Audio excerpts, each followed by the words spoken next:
Сәлеметсіңдер ме балалар? Қалай? Сабаққа дайынбыз ба? Ендеше балалар, сабақты бастамас бұрын ынтымақтастық қалыптастырып алайық, иә? Ол үшін бәріміз бірге психологиялық ахуал тудырамыз.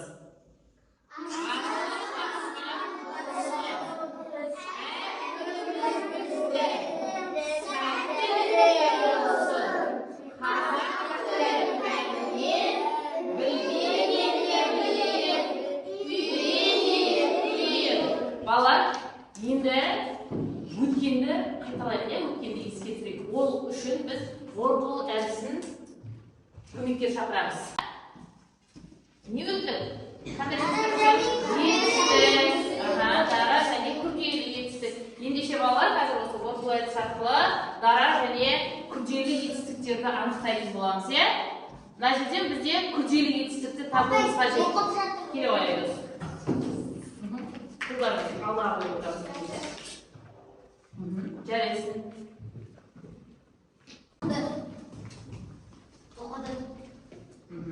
Жарайсың. Ұшты сөйлемде етістікті табамыз. Қанат келе ғой. Ұшты. Тамаша. Жарайсың. Өте жақсы. Келесі айнұрды табамыз. Үнжу келе ғой.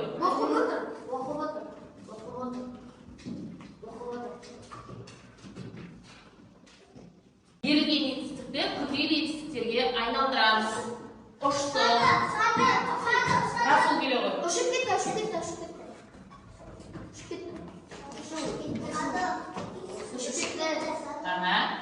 Жарайсыңдар. Етістікке қандай сұрақтар қойылатын еді балалар? Етістіктерге не істеді, қайтты, не қылды деген сұрақтар қойылады. Мысалы, жүгірді, ойнады, секірді. Тамаша. Етістік нешеге бөлінеді еді балалар? Етістік дара және күрделі болып екіге бөлінеді. Дара күрделі, дара етістік бір сөзден тұрады. Мысалы, ұшты, секірді, ойнады. Ал күрделі етістік екіне одан да көп сөзден тұрады. Мысалы, ұшып барады, секіріп келе жатыр, ойнап келе жатыр. Тамаша, өте жақсы қолға шақырылды. Өте жақсы, керемет, тамаша балалар. Енді балалар, біз тақырыпты ашу үшін ой қозғау әдісін пайдаланамыз, иә? Ол үшін балалар көріп отырғандарындай ой қозғауға қырағы көз қажет, иә? Яғни кім байқағыш, кім аңғарғыш. Бізде алдарымызда суреттер берілген. Осы суреттің алғашқы әріптерін жазу арқылы біздің бүгінгі сабағымыздың жаңа тақырыбы ашылады. Кім айтады? Қандай сөз екен бұл? Сын есім. Оны қайдан білдік сын есім? Сәбіз деген сәбіз дегенде с бар, ал ұлдыз дегенде ұ бар, с болады. Нан дегенде н бар, сын болады. Ешкі дегенде е бар. Сағат дегенде болады. Сағат дегенде с бар, ес. Ірімшік болады. Ірімшік дегенде ү бар, ү болады. Мысық дегенде мон бар, есім болады.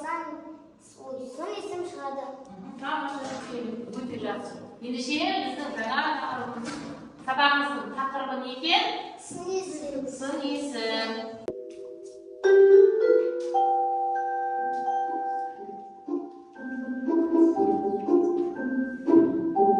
Мынау не? Бұл домнан келген сыйлық. Оның ішінде не бар? Дом саған көмектесейін.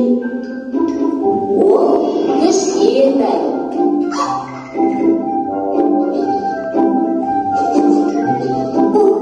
Балалар, ендеше сын есіммен таныс болдық, иә? Сын есімге қандай сұрақтар қойылады? Қандай сұрақтар қойылады екен? Сын есім ережесі қандай екен сонымен? Заттың Право, күнжу айта ғой. заттың түсін, сапасын білдіреді. Заттың түсін, түрін білдіретін сөз сын есім сұрақтары қандай деген сұрақтың қойылады. Мысалы, жасыл, қоңыр, сөздеріңіз. Жарайсыз, өтеріңіз. Ендеше балалар, бүгін 5 қадам технологиясын пайдаланамыз бүгінгі сабақта, иә. Бірінші қадам қызығушылығымызды оятамыз, екінші қадам қимыл, үшінші қадам ойын, төртінші қадам өмірмен байланыс және бесінші қадам шығармашылық әдістерін қолданатын боламыз, иә.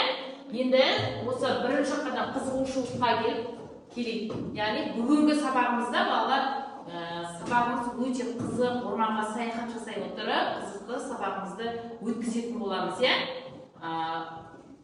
Сын есімдер орманына, яғни саяхат жасаймыз, иә. Бізді құпия тапсырмалар мен сиқырлы тапсырмалар күтіп тұр, түрлі сиқырлы кодтар күтіп тұр. Ендеше бірінші қадам қызығушылықта мына жерде бізде сиқырлы қақпа бар. Осы сиқырлы қақпаның артында тапсырмалар бар. Осы тапсырмаларды орындау арқылы біз келесі кезеңге өтеміз. Ол үшін біз сиқырлы қақпамызды ашып қарайық. Бізге қандай тапсырма берілген екен? Мына жерде бізде сөздер берілген, иә. Бұл жерде бізде бірнеше сөз берілген. Осы сөздердің ішінде артық сөз бар. Соны артығын табамыз. Айтамын. Өйткені бұл сын есімге жатпайды. Бұл қандай сөз табына жатады? Зат әсерін. Тамаша, жарайсың. Қалған үлкен, тәтті, әдемі сөздер қандай сұраққа жауап береді? Сын есім, қандай. Тамаша, өте жақсы. Қадам бізде қимыл, иә? Пантомима әдісі арқылы, яғни сөзсіз табамыз. Мен сөз айтам, сендер соны іс-қимылмен білдіресіңдер, сөйлемейсіңдер, иә? Тек қана іс-қимылдарымен білдіретін боласыңдар. Мысалы, үлкен дегенді сендер қалай қимылмен көрсетесіңдер? Көрсетейікші қане, үлкен. Қане, бәрімізге көрсетейік. Үлкен. Кішкентай.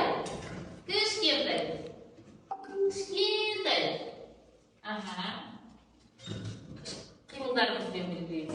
Күннің жазын жазамыз. Бүгін көркем жазу. К әрпін көркем жазамыз. Күннің жадын жазып, тақырыбымызды жазып, К әрпін көркем жазамыз. Жазу ережесін сақтаймыз.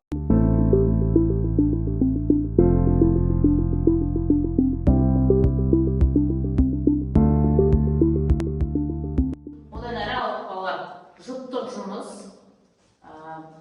жұмысты орындау үшін жұбыңды тап әдісін пайдаланатын боламыз, иә?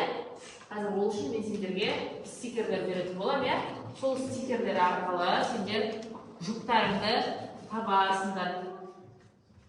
Онда сөз бөліктері берілген, иә? Яғни орман осында тап, тірі жұп, пазыл жұп дейді, яғни орманда өсімдіктердің атаулары берілген, содан сөз тіркесі шығады, иә? Яғни сосын тірі жұптардың атаулары шығады. Және де сөзде екіге бөлініп берілген сөздер бар. Яғни бұл пазыл жұптар.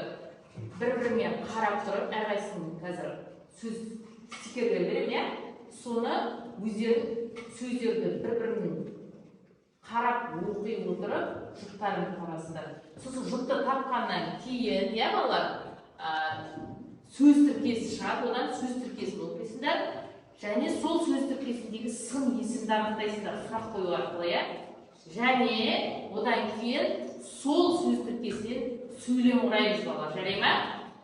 Егер сендер сөз тіркесін табатын болсаңдар, сендерге 1 балл беріледі, иә? Ал сын есімді сұрақ қою арқылы анықтайтын болсаңдар, онда сендерге тағы да 1 балл беріледі, иә? Ал одан кейін жаңағы ойлап қосып таптыңдар ғой, сөз тіркесін, содан сөйлем құрайтын болсаңдар, тағы да 1 балл беріледі. Сонымен біздің жұптық жұмысымыз 3 баллмен бағаланады, иә балалар? Мен бағалауға алма және жапырақ алдым, иә? Егер мен алма беретін болсам, бұл алманың өзі 2 балл. 2 баллды білдіреді, иә? Ал егер мен сендерге жапырақ беретін болсам, онда бұл 1 балл, иә? жапырақпен алма беретін болсам, енді неше балл болады? 3 балл. Толық жауап үшін жапырақпен алма беріледі. Егер жартылай болса, тек алма беріледі. Ал егер өте төмен болса, онда 1 балл беріледі. Жауап болмаса, онда балл берілмейді. Балалар, соны ескереміз. Қазір ендеше мен сендерге таратып беретін боламын. Сендер сыныптан қарай отырып.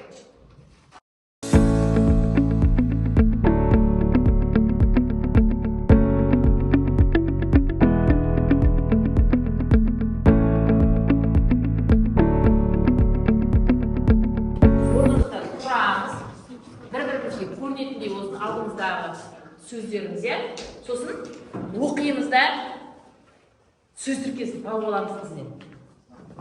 Мысалға балалар, әдемі, гүл, тәтті, алма деген сияқты сөз тіркестері шығады. Сендерде қандай сөз шықты айтамын? Қызықты кітап оқыдым. Жарайсыңдар, отыра қойыңдар. Сендерде Қарапайым. Қарапайым. Сұрақ қояқшы? Қандай? Енді қарапайым сөзіне сөйлем құраймыз. Қарапайым кітап. Мен қарапайым кітап оқыдым. Сендерде қандай сөз? Алғыш. Тіл алғыш. Қандай сұрақ қоямыз? Қандай? Ал енді сөйлем құраймыз. Мен тіл алғыш баламын. Жарайсыңдар, өте жақсы. Келесі. Ал енді бізде қандай сөз тіркес шықты? Тәтті алма. Тәтті алма. Сұрағы? Қандай? Қандай не болады? Қандай алма? Қандай алма? Алмаға сұрақ қояқшы? Енді сөйлем құраймыз. Мен тәтті алма жедім. Сен де сөйлем құрайшы. Ағашта тәтті алма. Тамаша, өте жақсы. Балалар, енді шаршаған шығармыз, кішкене демалып алайық. Ол үшін сергіту сәтін орындайтын боламыз, балалар. Барлығымыз орнымызда тұрамыз.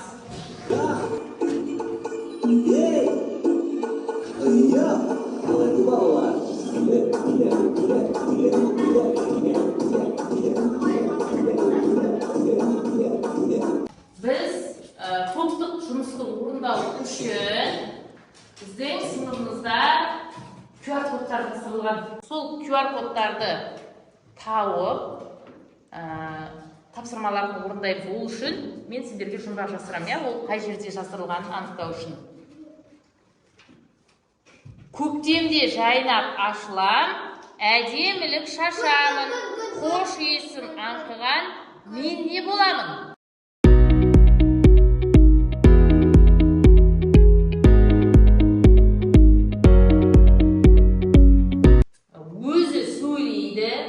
Өзі көрсетеді, сабақта бізге көп көмек береді.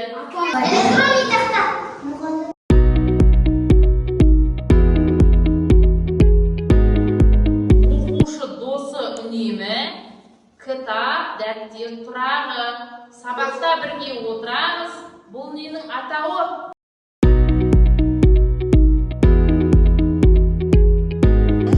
Сендерге тапсырма не екен? Орман миссиясы. Не істе дейді? Суретті сипатта. Яғни алдарында берілген суретті не істейміз? Сипаттап жазамыз, Сын есімді тап. Қайдан табамыз сын есімді? Яғни суреттен табады екенбіз, Жарайсыңдар. Сөйлем құрастыр. Сөйлем құрастыр. Яғни берілген суретке қарап не құрамыз? Сөйлем құрастырамыз. Балалар, енді біз құпия тапсырмаларымызды анықтап алдық, Бірінші QR түскен топ сын есімді табамыз суреттердің ішінен, Екінші QR-ды тапқан топ орман миссиясын орындаймыз, яғни мына берілген суретті сипаттап жазамыз, Ал QR 3 түскендер бұл сиқырлы код. Сөйлем құрастырамыз, осы берілген суретке қарай отырып, сөйлем құрастырамыз, Енді әр толық жауап 2 балмен бағаланатын болады. Ал жартылай жауап 1 балмен бағаланады. Топ бағаланады, балалар, жақсы ма? Сондықтан топ ережесін сақтап, бірлесе отырып жұмыс жасаймыз, Топтық тапсырманы орындау үшін мен сіздерге плакат берейін, иә? Осыған суретті сипаттап жазасыңдар, сын есімдер туралы жазасыңдар, суретке қарап бір топ. Үшінші тобымыз сөйлем құрастырамыз, иә? Яғни әрбір топқа берілген тапсырма бойынша орындаймыз.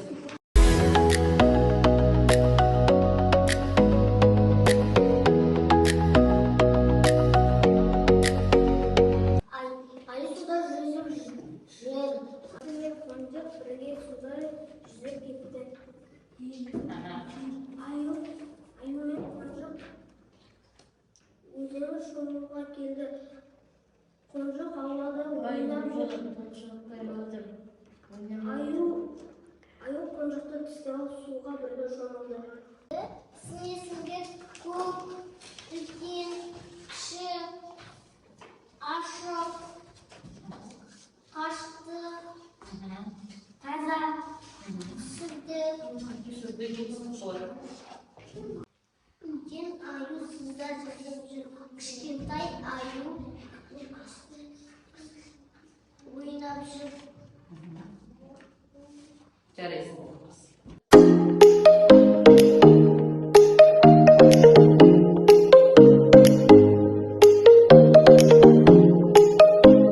Өмірмен байланыс, иә?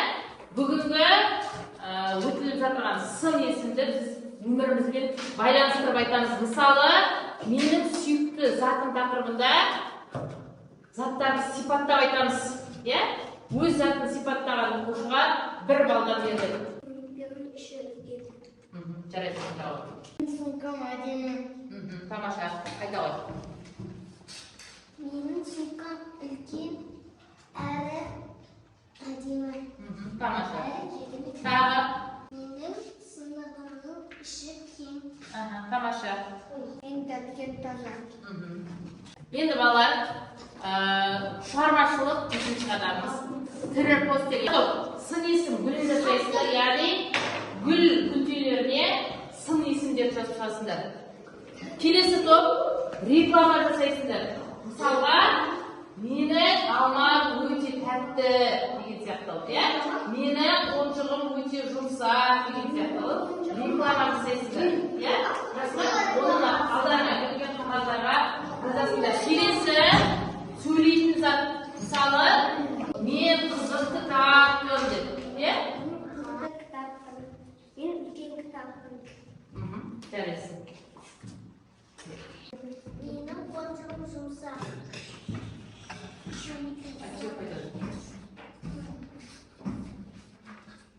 Менің алмам тәтті. Жақсы, жарайсың. Менің достарым көп. Менің үйде ағаштар көп. Менің үйімде жемістер көп. Таза, үлкен, домалақ, тәтті, қызық, қоңыр, әдемі, кіші. Бұлар көреді? Қандай? Тамаша. Тапсырма балалар. 53 аттығу ребусты шешеміз. Шешілудегі сөздерді қатыстырып сөйлем құраймыз. Бізге Қараторғай ребусты жұмбақ алып кетті, соны шешеміз. Ребусты шешкендерге бір балл, сол ребустан шыққан сөзге сөйлем құрасаңдар тағы бір балл береді. Балалар. Тауықтан үш әріпті алып тастадым, тас шықты. Қаздан екі зығалды айдан үйді алдым, ағалды таза болды. Енді кері байланыс сұрақ жауап. Бүгін сабақта не өтті? Сын есім. Қандай тапсырмалар қысы? Қызықты. Бес қадам. Тамаша. Сын есімнің сұрағы не екен балалар?